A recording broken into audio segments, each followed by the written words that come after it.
Hey folks, my name is Daniel and welcome to my YouTube channel. Today I'm starting a vlog series featuring my very first solo international travel. I've already visited a fair amount of foreign destinations: Guam, Hawaii, US mainland, Singapore, Malaysia, Hong Kong, Macau, Thailand, South Korea, and Japan. But all of those travels were with companions, specifically family and relatives. This time, however, I went solo flight, something I've never done before. And what better way to do it than to go to one of the places I've traveled before, Japan, specifically in Tokyo. In this series, I'm going to highlight the attractions I visited there and the foods that satisfied my palate. With that being said, let's go first to the airport. Welcome to Narita Terminal 1, one of the airport's oldest terminals. Just a disclaimer though, at the time of recording this entire series, which was way back June 2024, the new management hasn't taken over the operations just yet. Anyway, why Terminal 1? Well, that's because it's the assigned terminal for my airline of choice, Zipair, the low-cost subsidiary of Japan Airlines.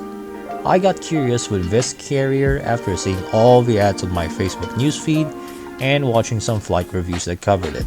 By the way, almost all reviews that I got were positive in general, so I'm taking their word for it.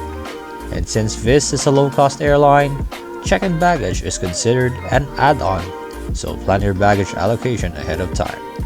The package I chose for my round-trip flight to Narita included a check-in baggage allowance of 30 kilograms, an in-flight meal for both sectors, and my own choice of seats. Once I was done with check-in, I proceeded to the immigration and security, where there was a sold-out crowd, so to speak.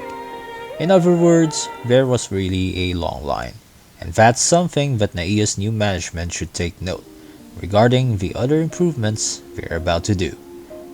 After spending a huge chunk of time in the immigration and security, I went straight to the assigned gate of my flight, and on my way to the gate, I got to do a bit of plane spotting.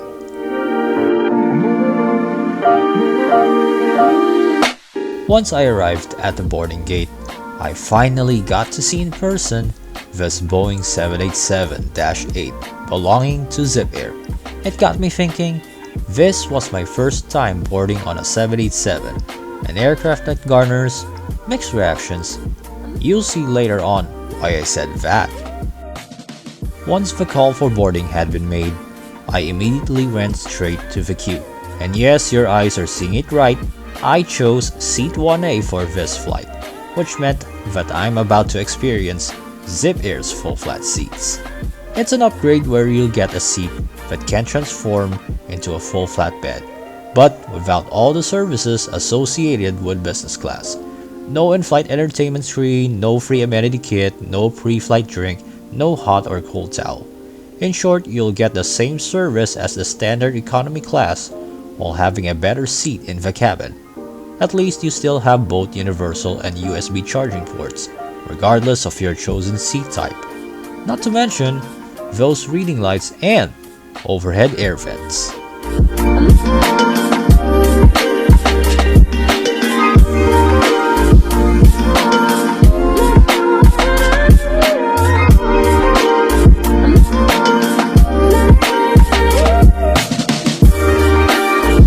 As I mentioned earlier, the 787 is indeed an aircraft that gets mixed reactions. And this is the #1 reason behind that. Dimmable windows in place of the standard window shades. You'd be the judge if you like this feature or not.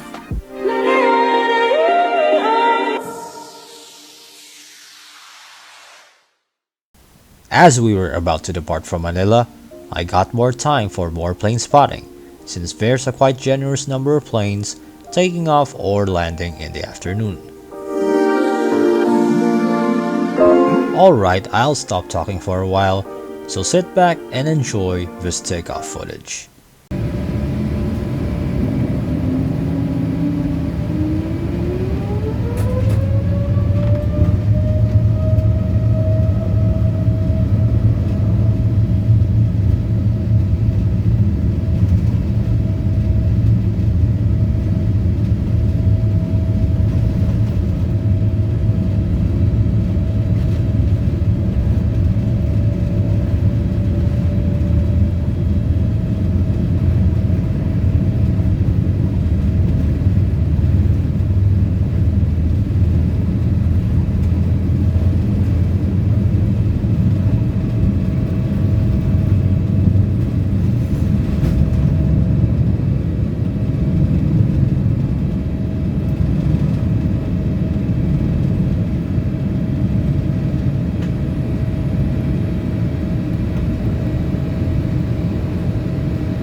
Once we're up in the air, I finally got to see the features that are unique to Zipair's full flat seats. First, the foldable table has a huge real estate, and that doesn't even include the countertop on the side.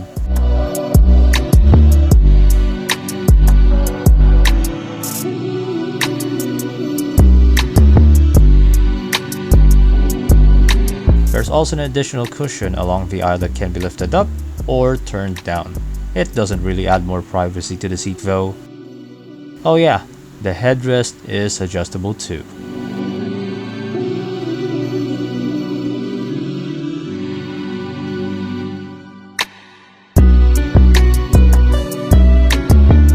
This also features a control panel for adjusting the seat,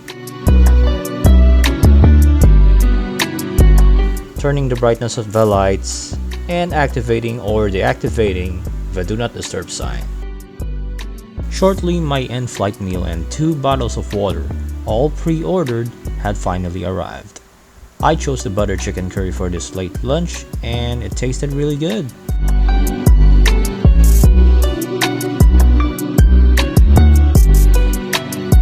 After finishing my meal, it's time to explore the 2 other configurations of this seat. First, there's the reclined position.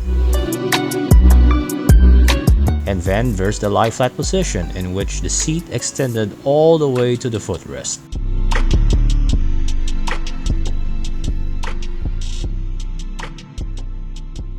The reach of the footrest is pretty decent, but since there was an additional storage in front of the seat, it might get a bit challenging if I move my feet up.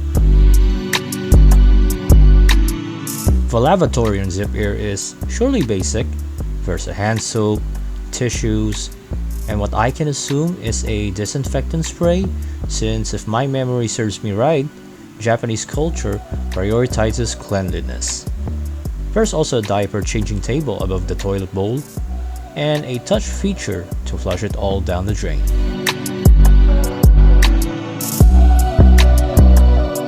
The earlier lavatory footages were taken at the middle lav, so here's a shot of the one that's located on the Ueno side, which is much wider and includes an essential thing in Japanese toilets, a bidet.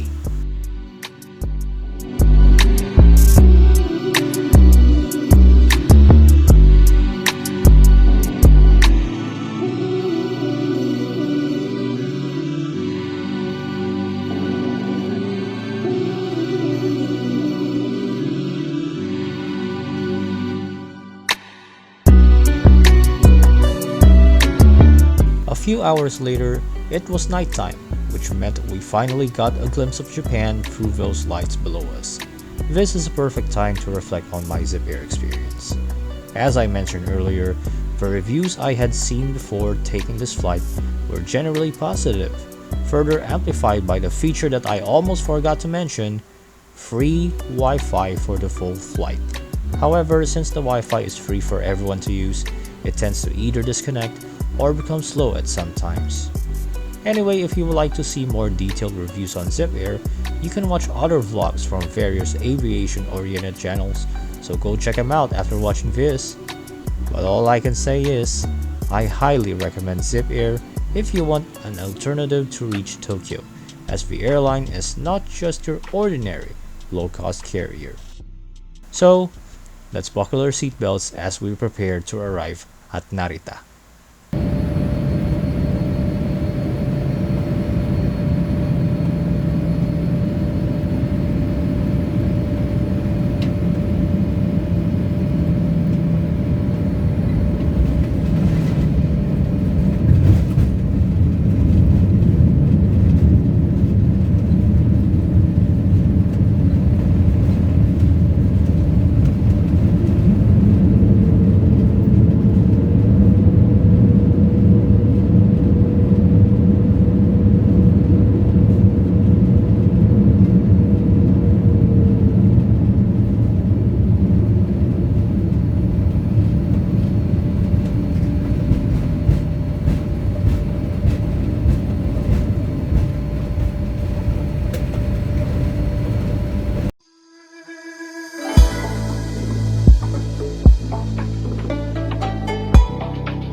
With that, I welcome myself back to Narita International Airport. The first time I went to Japan in 2023, we arrived at Terminal 2, since that's where Philippine Airlines was assigned. This time though, it's Terminal 1, the oldest among Narita's terminals, with Terminal 3 for other low-cost carriers like Jetstar and Philippines AirAsia.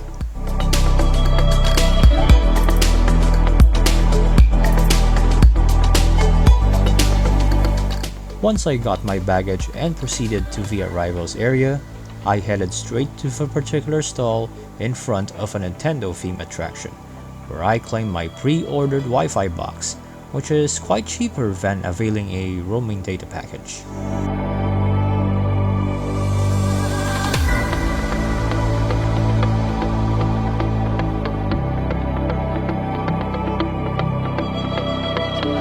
After that, I went to the basement to buy a Pasmo passport, an IC card for tourists which is essential for commuting via buses or trains, kinda like the beep card in Metro Manila.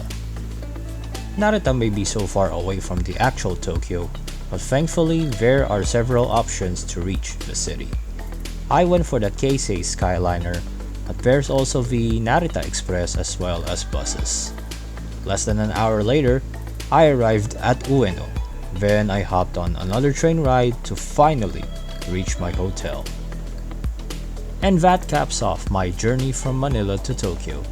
You can look forward to the next portions of this solo adventure in the land of the rising sun. Whether you're already subscribed to this channel or you just happen to watch this video until the end, thank you very much for tuning in. And that's about it. See y'all next time.